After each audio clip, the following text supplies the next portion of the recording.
Olá pessoal, mais um vídeo para nossa área pública do canal. Nesse vídeo vamos fazer o processo do ranking dos FIINFRAs, mês de fevereiro, referente aos relatórios de janeiro. Já saíram todos os relatórios, vamos fazer a nossa análise aqui, o nosso quadro resumo, de como é que ficou esse ranqueamento, essa classificação. Então, sobre o processo do ranking, o trabalho que ele é feito de forma mensal. Esse vídeo da área pública eu coloco aqui basicamente a tabela resumo, como é que foi a classificação, coloco comentários sobre cada um dos fundos aqui, comentários de forma geral. Para quem tiver interesse em conhecer esse trabalho de forma mais aprofundada, a gente faz aqui na área de membros, inclusive foi lançado ontem, basicamente o ranking dos FIINFRAs versão completa, qual a diferença? A gente explora, na verdade, num vídeo de meia hora, 40 minutos, normalmente, a gente faz a abertura desse ranking aqui de forma muito mais detalhada e profunda, E a gente, inclusive, faz previsões, comentários e opiniões, sobre cada um dos fundos, momento de entrada, momento de saída. Então, é um vídeo com viés totalmente estratégico, é diferente da área pública, que é um viés expositivo, Então, essa área de membros, justamente, não é uma consultoria, efetivamente, mas se trata de vídeos bastante aprofundados, onde, inclusive, tem opiniões, sobre cada fundo aí, opiniões pessoais, e ponto de vista sobre cada um desses fundos e uma discussão também bastante bacana entre os membros, sobre cada um desses ativos aqui. Então fica o convite para a área de membros, tá? Ela já está com 50 vídeos, tá? Mas está saindo vídeo quase diário para essa área de membros aqui.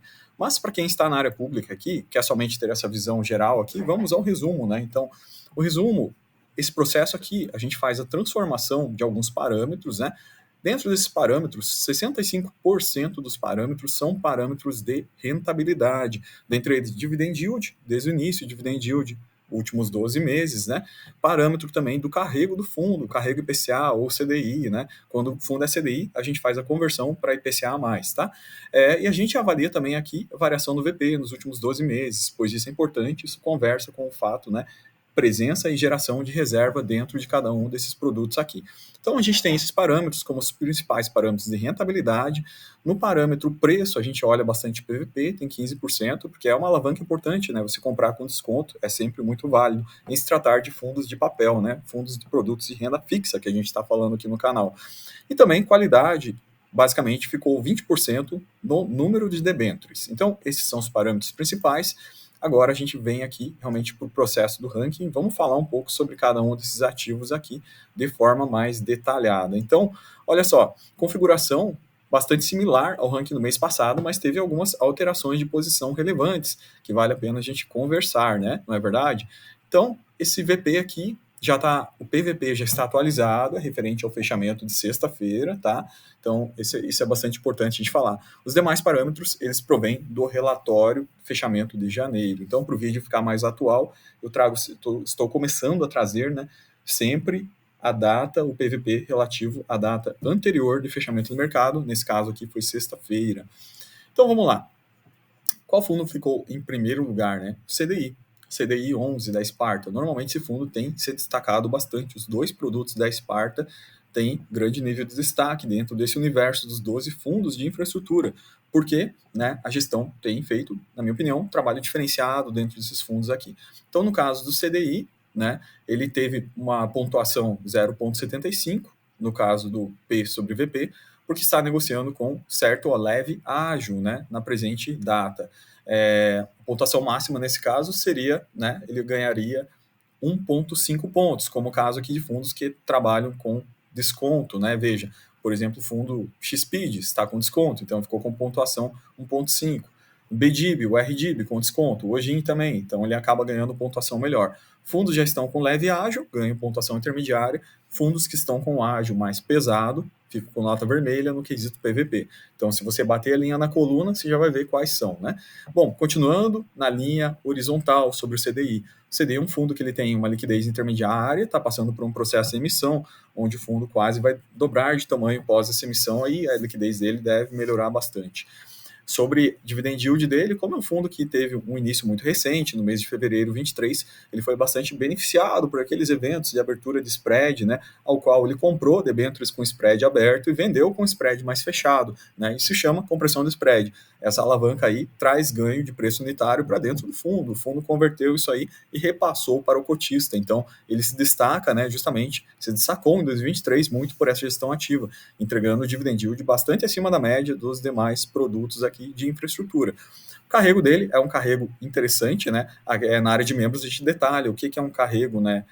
Para um fundo, né, que fica na mediana, o que é um carrego baixo, o que é um carrego mais alto, quais são os fatores que fazem esse fundo, na verdade, gerar carrego e se o fundo consegue manter esse nível de carrego. A gente discute também carrego de aquisição versus carrego a mercado. Temos vídeos, inclusive, que vão sair essa semana, um curso sobre marcação a mercado em debêntures. Para que é esse curso aí? Para a gente, cotista, realmente mergulhar a fundo no conhecimento desse portfólio. Isso nos dá mais segurança, né, justamente para a gente estar alocando em cada produto desses. Quando a gente entende o produto, né, a gente fica mais tranquilo e mais confiante para fazer alocações.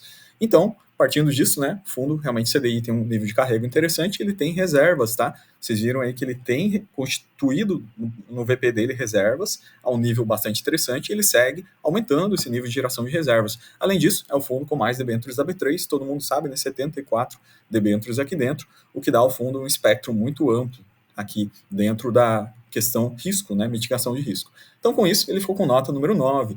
Passando a segunda linha, a gente tem o juro da Sparta, também bastante similar ao CDI, com relação a quase todos os parâmetros, rentabilidade, muito interessante também, né? O juro, como é um fundo maior, tem mais liquidez, aqui já entrou o quesito emissão dentro dele, né? A liquidez dele agora está fantástica, a maior liquidez praticamente dos FIINFRAs, né? Mas ele está com ágil nesse presente momento, isso acaba puxando a nota dele um pouco mais para baixo, né? Tem um impacto. Além disso, também, nível de carrego dele é mais baixo em relação aos demais, está mais baixo em relação aos demais, para de mercado. Aqui a gente vem sempre a nota. No ranking na área de membros, a gente trabalha também com um valor absoluto e a gente destrincha por classe de ativo, classe de indicador, e a gente vai fazendo um detalhamento extremamente mais aprofundado, por exemplo, o nível de carrego dos fundos, onde eu vou tecendo vários comentários sobre opiniões, né, e projeções sobre cada fundo aqui. Bom, enfim, o juro ficou em segundo lugar com nota aí 7,4, tá? Em terceiro lugar, vem o XSpeed, bastante beneficiado por um nível de desconto, né? Não somente isso, nível de distribuição 2023 puxando para cima e o carrego dele a negociar no mercado tem sido bastante atrativo. Então ficou com nota 7,1 nesse contexto aí. Lembrando que o XSpeed é um fundo para investidor qualificado. É o único dos FINFRAs que é para qualificado. O restante é tudo investidor geral. CPTI ficou em quarta posição. O CPTI sempre está aí no patamar, no primeiro quartil, né? Está no primeiro pelotão dos fundos que a gente fala aqui. CDI faz um trabalho, CPTI, né? Faz um trabalho importante de gestão dentro do fundo, a alavanca gestão acaba rentabilizando muito ele, né? E ele estava negociando com leve e ágil, né? Na verdade, na sexta-feira aqui, esse fundo aqui tem uma liquidez interessante, tem um carrego interessante, o nível de pagamento dele, ele já se encontra no quartil central, né? Ou seja, não é tão elevado, por exemplo, quanto do CDI em relação aos últimos 12 meses desde o início, tá? Mas o fundo ainda assim tem entregas bastante relevantes. Número de debêntures bastante bom também, o que dá para ele nota 1,5 em número de debêntures, ficou em quarto lugar com 6,8. Sobre o BODB, é um fundo que o foco dele é bastante originação, estruturação, com isso ele consegue um nível de performance e entrega bastante elevado. Então esse fundo também sempre está no primeiro pelotão com relativo a nível de pagamento, nível de carrego dele também é excelente, né? Pelo fato justamente do fundo conseguir estruturar e originar e trabalhar debêntures desde o início, né? Os pontos que estão jogando a nota dele um pouco mais para baixo, o número de debêntures ainda um pouco menor do que os demais, né? E a gente tem aqui também a variação do VP, bastante em linha, né? Tá? Não depletou o VP em relação ao ano passado, mas também não tem reservas voluptuosas, né? Substanciais, por assim dizer, né? E o PVP dele também, no fechamento de sexta-feira, vinha negociando com leve e ágil, né? Por isso ele acabou levando uma penalidade nesses três requisitos aí, o que baixou um pouquinho a nota dele, mas é um fundo de características no global dele bastante interessantes, né? A gente tem no próximo colocação o BDIF, né?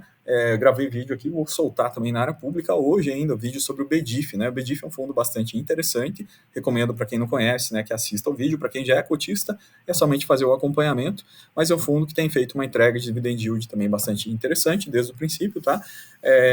Pênaltis aqui, negociando com leve e ágil, variação do VP também não tem grandes reservas, né? O número de debêntures, apesar de ser um fundo grande, ele é um pouco menor do que os pares de mesmo porte, tá?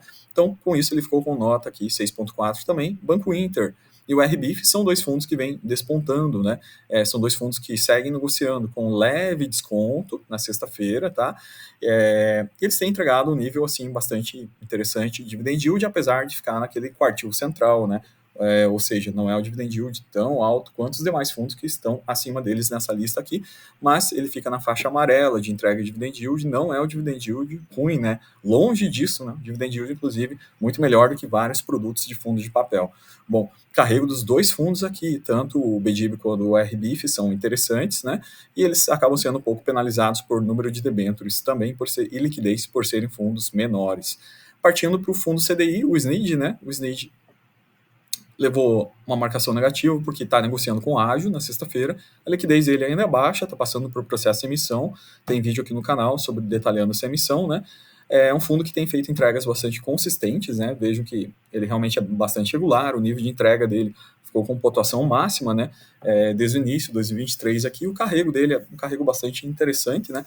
O que dá para ele, ao final de tudo, nota 6,2. Pênaltis também, número de debêntures mais baixo do que os pares, né? E variação do VP também, no fundo, não tem grandes reservas em relação comparativo com os pares aqui. Apesar de que sim, tem reservas no portfólio, no VP dele, mas não é tão grande comparável aos que tiraram nota verde nesse quesito aqui. Então a gente viu o SNID, vamos para o IFRA 11, né? Aqui no final da tabela, não quer dizer que são fundos piores, tá? Mas quer dizer que a gente está tirando uma foto nesse momento presente aqui e que alguns parâmetros acabam penalizando esses fundos, por exemplo, o nível de PVP. São fundos que estão negociando com ágio, né? No caso aqui a gente tem o CADIF e o IFRA, né? Negociando nessa situação de ágio, né?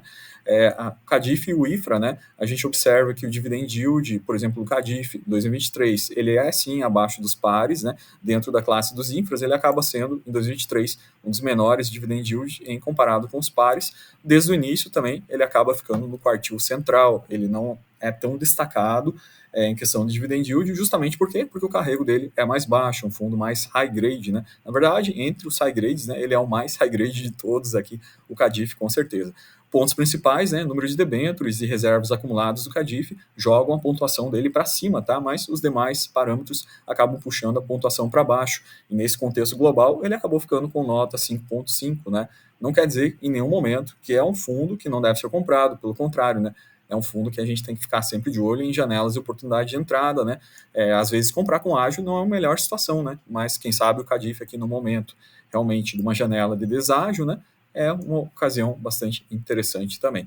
Então a gente falou praticamente todos os fundos aqui, faltou o Ojin da Orama aqui, ficou com nota 5,6, basicamente para os dividend yield 2023 desde o início ainda penaliza ele. Quem lembra, o fundo ficou sem entregar dividendo entre janeiro e maio de 2023, devido à presença de uma debênture transitória da Americanas no portfólio desse fundo aqui, que acabou derrubando bastante o dividendo dele no ano, tá? Mas é um fundo que vem se recuperando e respondendo muito bem, valorizando a cota mercado secundário, ainda assim está com desconto, tá? Ficou com verde na nota do desconto aqui. É um fundo de pequeno porte, baixa liquidez, mas tem um número de debêntures ainda intermediário, especialmente um nível de carrego bastante interessante também. No composto de todos os indicadores vermelhos e amarelos predominaram, que acabou puxando ele para esse último pelotão da tabela aqui. Então, pessoal, esse é o fechamento da tabela que a gente tem do nosso ranking dos FIINFRAs, mês de fevereiro. Quem quiser tirar um print, né, para dar uma estudada aqui, bastante interessante essa ponderação, para dar uma primeira visão geral, um flyover, para a gente descer um aprofundamento de ler relatório, né, estudar cada fundo, para realmente perceber os prós e contras, né.